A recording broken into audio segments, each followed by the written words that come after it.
The world didn't end in fire or floods. It ended in silence. The year is 2329.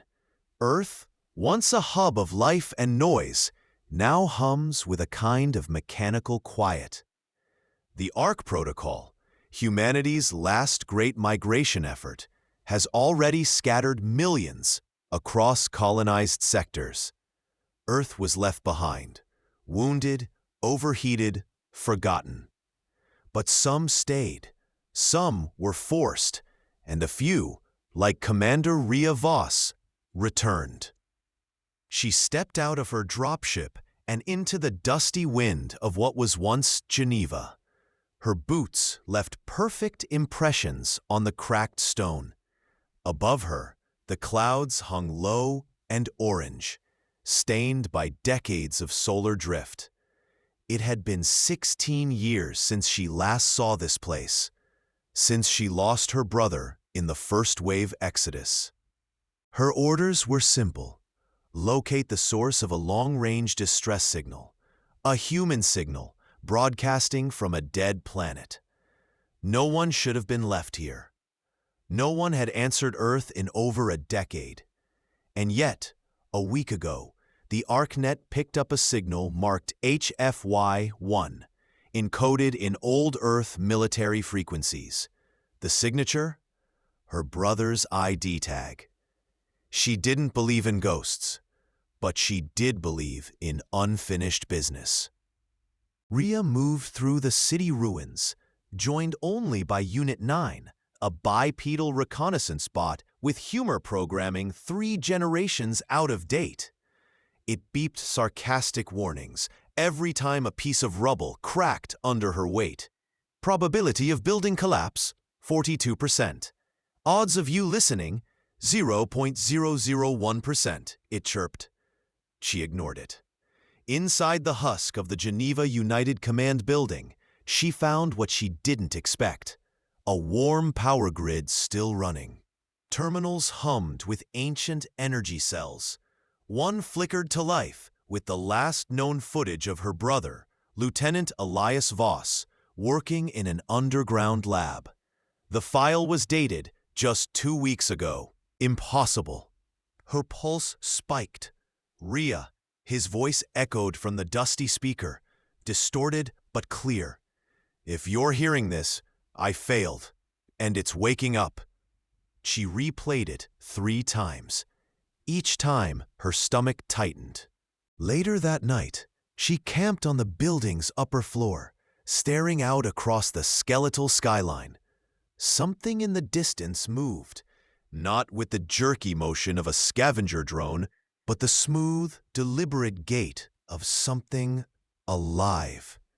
Unit 9 paused its scan. Organic heat signature detected. Unknown pattern. Distance, 630 meters. They weren't alone. The next morning, Rhea descended into the lower labs, following the voice of her brother, deeper into the buried tunnels. The walls were covered in markings, not Earth symbols. Alien glyphs, etched with obsessive repetition. At the center of the lab was a pod. Suspended inside was a creature, human in shape, but not in essence. It was encased in biocrystalline armor, floating in a viscous blue gel. And behind the tank, she found it. Her brother's final journal. We thought the Ark would save us, but the real answer, it was always buried here.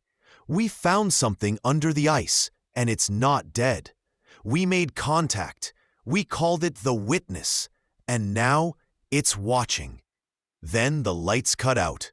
A whisper, not heard but felt, slid into her mind. Welcome home. The echo of the transmission still rang in Commander Rail's ears as he stood alone on the observation deck. The stars outside blinked silently, indifferent to the alarm humming through his veins. There was no mistaking it. The signal that had pierced their comms net wasn't just old code.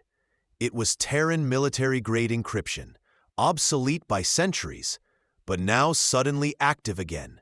From the heart of a planet, humanity had abandoned during the first exodus, Nova Eltaris.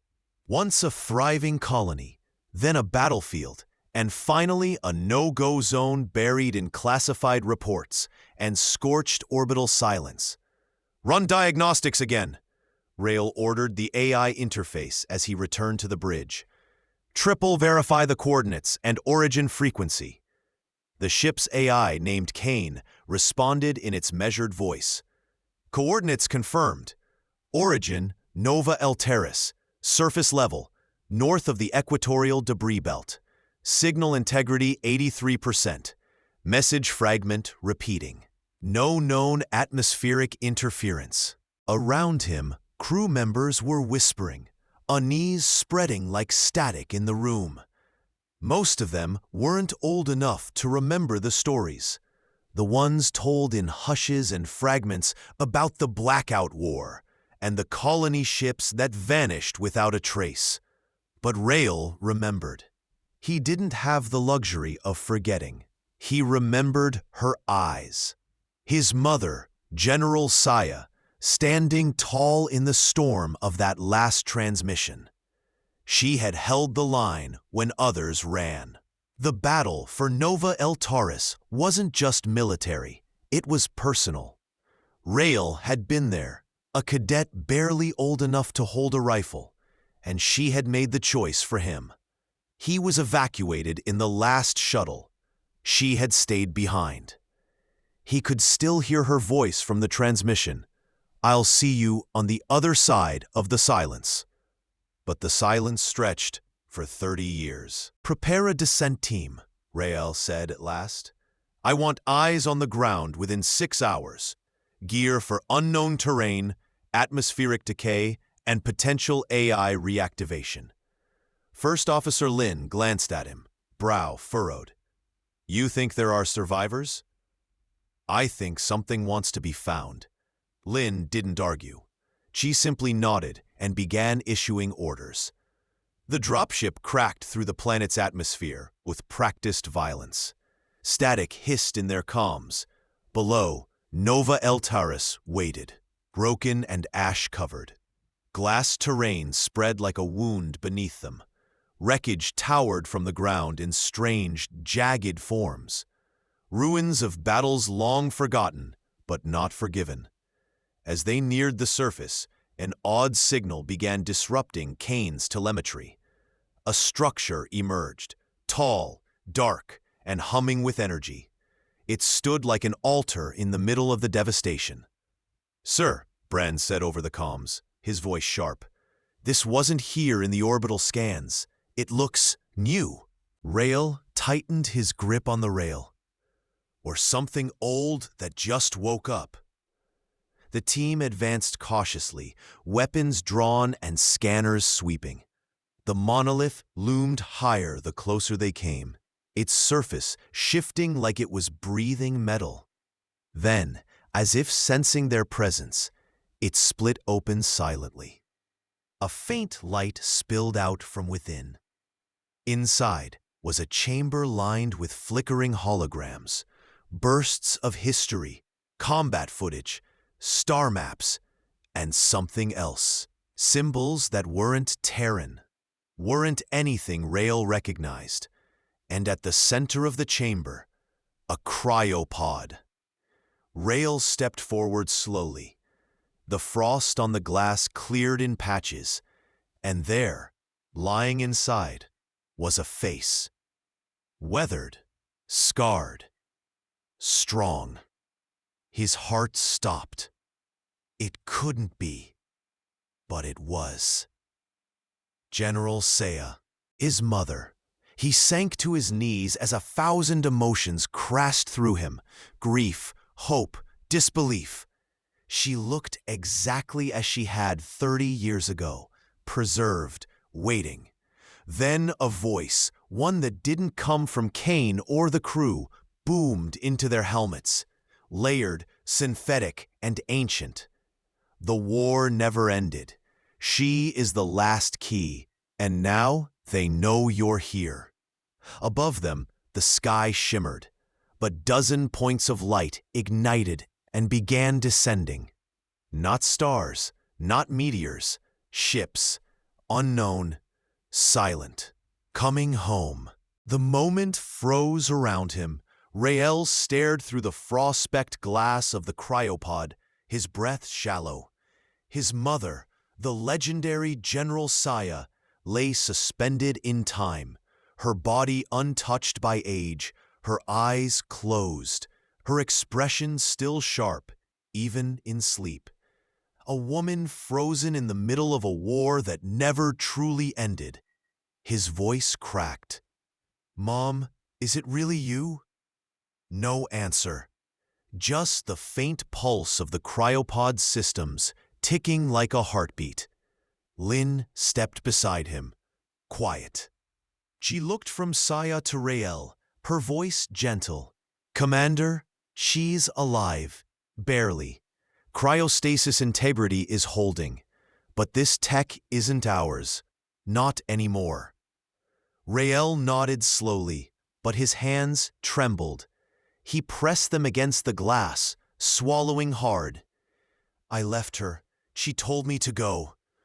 I thought she died a hero, and I let myself believe that lie." Suddenly, the AI voice returned, deeper now, almost sounding amused. "She did die, and yet not fully. Time is not linear in this place, nor is death." Rael jerked back. "Who are you? What is this place?" Silence. Then, a soft rumble echoed through the walls. The monolith's interior shimmered, revealing what looked like a city, deep underground, hidden beneath layers of interference. A city, still powered, still occupied? The crew exchanged tense glances. "We're not alone," Bran whispered. "Something's moving, and it's big." "Kane, report," Rael barked. "Sensors are confused," Kane replied. "Unknown heat signatures, non-human, movement increasing in all directions. We're surrounded." A low, guttural roar trembled through the chamber floor. Lights flickered. Lin raised her rifle, scanning. Rael turned back to the cryopod. "We can't leave her here. We bring her back. Now." The roar came again, closer. The shadows outside the entrance thickened, moving like smoke. From the darkness, shapes emerged. Towering figures, mechanical but not quite. Metal laced with organic material, humanoid in form, but with heads that pulsed with eerie green light. They didn't speak. They advanced, weapons drawn. "Fall back," Rael shouted. "Form up! Cover the pod!" Gunfire erupted. Bran's pulse rifle flared with blue energy as the first of the things charged, letting out a screech that rattled the chamber walls. Lin dropped one with a shot to the throat, but another immediately replaced it. They just kept coming. Rael slammed his palm against the cryopod controls. "Kane, emergency evac signal, now!" "Confirmed. Dropship rerouted. ETA 2 minutes. Hold position." 2 minutes, Rael thought. Might as well be 2 hours. One of the creatures leapt at him. He ducked, fired, felt the heat of Lin's rifle behind him, taking it down. The ground shook harder. "Rael, we gotta go!" Lin shouted. Rael looked one last time at his mother's sleeping face. "I'm not leaving without her." With brute force, he released the cryopod clamps. The casing hissed open with a hydraulic sigh, and Saya's body slumped slightly. Bran rushed over, helping him lift her out, careful but fast. She was light, far too light, fragile. Her skin cold, but her pulse still there. They ran, dodging blasts and sparks. The monolith began to collapse inward, the energy humming louder and louder, screaming like a dying machine. Outside, the dropship hovered low, doors open, its cannons blazing to clear a path. One by one, they dove inside. Rael cradling Saya in his arms. He didn't look back. "Go!" Lin yelled, slamming the hatch button. The dropship roared upward as the ground cracked open beneath them. The monolith imploded, swallowing itself in a spiral of blue light and silence. For a long moment, no one spoke. Rael sat on the floor, Saya in his lap, brushing a loose strand of hair from her brow.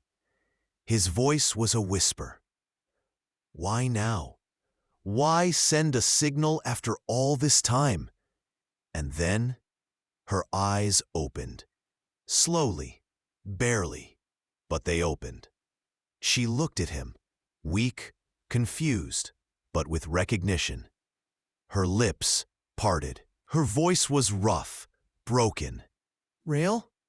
Tears welled in his eyes. Yeah, Mom, I'm here." She tried to sit up, but her body gave out. Her eyes darted around. Panic. No, we have to go back. We can't leave them. Rael, the others, they're still inside. "Mom," he said gently, "it's been 30 years. But her eyes widened in horror. "No, not for me. We were trapped in time. They kept us in cycles, testing us, watching us, using us. The war never ended. It changed form." The ship shuddered. Outside, the stars moved strangely. Rael looked out the viewport. His chest went cold. Dozens, no, hundreds, of ships were appearing out of the void. Not human, not friendly. Kane spoke in a flat tone. "Unknown vessels detected. Origin, Nova Eltaris. Estimated fleet strength, 327 ships. Signal analysis, targeting lock in progress." Rael stood, every nerve in his body on fire. "They let us take her." Lin looked at him. "What?" "This wasn't a rescue," he said. "It was bait." Alarms blared inside the dropship. Red lights pulsed along the ceiling as Kane's voice echoed again, colder this time, as if even the AI understood the scale of the danger outside. Targeting systems locked. Incoming energy spikes. Shields at 72%. Recommendation, evasive maneuvers immediately. "Get us out of here," Rael barked. The pilot didn't hesitate. The dropship veered into a steep ascent, engines howling as the planet's gravity tried to drag them back. Behind them, the shattered monolith pulsed, then erupted in a flash of energy. A pulse wave chased them, growing, stretching, until it reached the edge of the atmosphere and collapsed in on itself like a dying star. "Damage report?" Lin called out, gripping the edge of her seat. "Shields holding, no structural compromise." But Kane paused. "They're following." On the main screen, the alien fleet began to fan out. Long, thin ships shaped like knives drifted through space, trailing green plasma and shadowy distortion fields. They didn't move like human ships. They flowed, as though swimming through the void. Organic and metallic fused. "They're not chasing us," Brand said, frowning. "They're surrounding us." Rael stood beside his mother's seat. She was conscious now, but barely. Her breathing was shallow. He leaned closer. "Mom, you said they were using you. Who are they?" Her eyes, half-lidded, fluttered open. She struggled to speak. "They call themselves the Cycle. They were once machines, created to observe. But they evolved, became something else, something beyond control." Rael's blood ran cold. "Why were they using you?" Her voice cracked. "Because we were the first to fight them and survive." Everyone in the cockpit fell silent. Saya continued, a whisper now. "They can't create. They study, learn. They trap time, keep battles going, watching how we resist." But we found a way to fight back, to break the loop. Rael knelt beside her. Then we'll find it again. She coughed weakly. No, it's inside you now. I left a key in your DNA. It's why the signal only called you. Rael sat back, stunned. What? What are you saying? Bran looked confused. Wait, you're saying Rael has something they want? They need him, Saya said, to finish what they started. Suddenly, Kane's voice chimed in, strained, alert. Incoming transmission. Origin, alien vessel. Audio only. Rael's eyes narrowed. Pray it. A strange voice poured from the speakers, layered, inhuman, like dozens of whispers speaking in sync. General Saya, Commander Rael, you have crossed the threshold. The cycle welcomes your return. Lynn's hand moved toward her weapon instinctively. Deliver the key, or witness the extinction of your kind. Time bends to our will. Delay is irrelevant. We are patient. Rael's fists clenched. Shut it off! The cockpit fell silent. Kane, Rael said, get me a direct line to the Arcadia. Channel open. A moment later, the face of Admiral Dara appeared. Sharp-eyed, silver-haired, the commander of the last bastion of human defense. Rael, we've been tracking your signal. What the hell did you find down there? He didn't sugarcoat it. My mother, alive, and the cycle is real. Dara blinked. That's not possible. The cycle was a myth. Disinformation from the rebel colonies. She was part of a Black Ops fleet, disappeared 30 years ago. They've been trapped, tortured, studied. The cycle is not a myth. He leaned in closer to the screen. And now they're coming. Admiral Dara's expression hardened. How long? Maybe hours, maybe less. Then we prepare, she said. Arcadia will mobilize. All fleets report to High Orbit Position 9. If this war is returning, we finish it. The signal cut. Rael turned to his crew. This is the start of something bigger. They've waited 30 years. Now it's our turn. Saya smiled weakly, reaching for his hand. Promise me, she whispered, that you'll finish what we started. Rael took her hand, nodding. I promise. Outside the window, the cycle's fleet loomed in the distance, silent, patient, endless.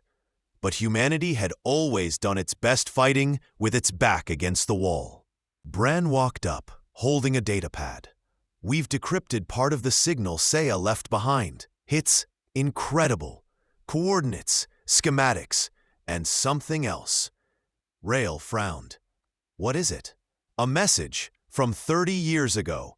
He tapped the pad and a hologram shimmered to life in front of them. Saya, younger, confident, battle-worn. If you're hearing this, then I failed.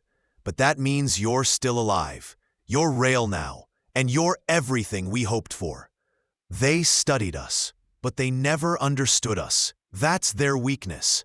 Not all things can be calculated. Some things must be felt. She paused, eyes intense. There's a weapon. We called it Project Heartline. Buried in the remains of Outpost Helix. It was designed to fracture the cycle's core signal, but we never deployed it. We were betrayed. Find it. Use it. The hologram flickered and vanished. For a moment, no one said a word. Outpost Helix? Lynn said. That's deep in contested space. No one's dared go near it since the first collapse. Rael looked down at the datapad, then back toward the stars. Then that's where we're going. The jump to Helix was rough. The outer sectors had become graveyards of derelict ships and shattered moons. The remnants of old battles floated silently, twisted metal and frozen corpses, silent witnesses to forgotten wars. The Arcadia slipped through the wreckage with its shields raised high. Every shadow could be a trap. As they neared the coordinates, Sane spoke softly, as if whispering. Outpost helix detected. Atmospheric integrity minimal. Power readings faint but active. The moment Rael stepped into the Heartline pod, everything changed. The chamber's light dimmed, focusing into a narrow pulse around him.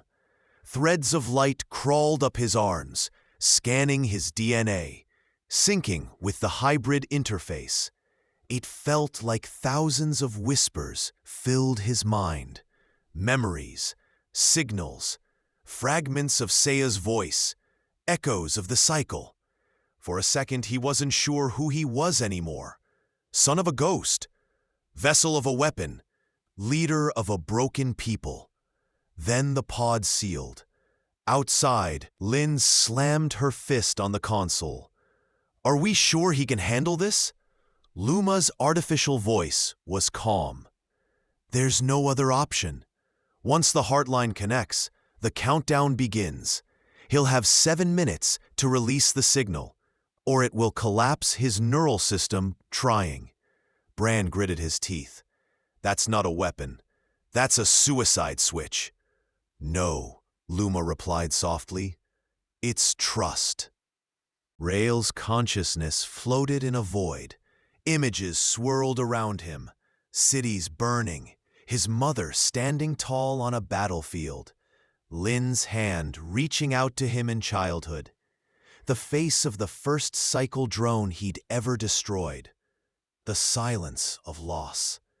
Then a voice. Cold. Inhuman. You are not meant to be here. The cycle. It had sensed him. You carry anomalies, hybrid data, defiance. Rael steadied himself. I carry hope. A pulse surged from him. The darkness cracked.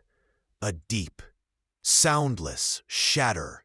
You cannot change the pattern, the voice warned. Your kind always folds. He pushed forward. Then watch us rise. Back aboard the Arcadia, alarms flared. Cycle ships inbound, a crewman shouted. 4. No, 7. The stars lit up with enemy signatures. The cycle had traced the energy pulse of Heartline and were closing in fast. Lin barked orders. Launch interceptors. Shields full forward. No one gets near that outpost. She turned to the screen showing Rael inside the Heartline core. Hold on, Rael, she whispered. Just hold on.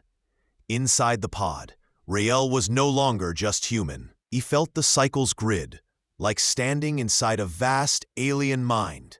He could see their network pulsing across sectors, feel the algorithms that predicted resistance, the cold logic of assimilation. But deeper, he found something else. A fracture, a flaw, the very thing Seiya had always believed in. Emotions, uncoded, unquantified, uncontrolled. He focused on it, memories of Seiya's sacrifice, of Lin's loyalty, of humanity's refusal to die.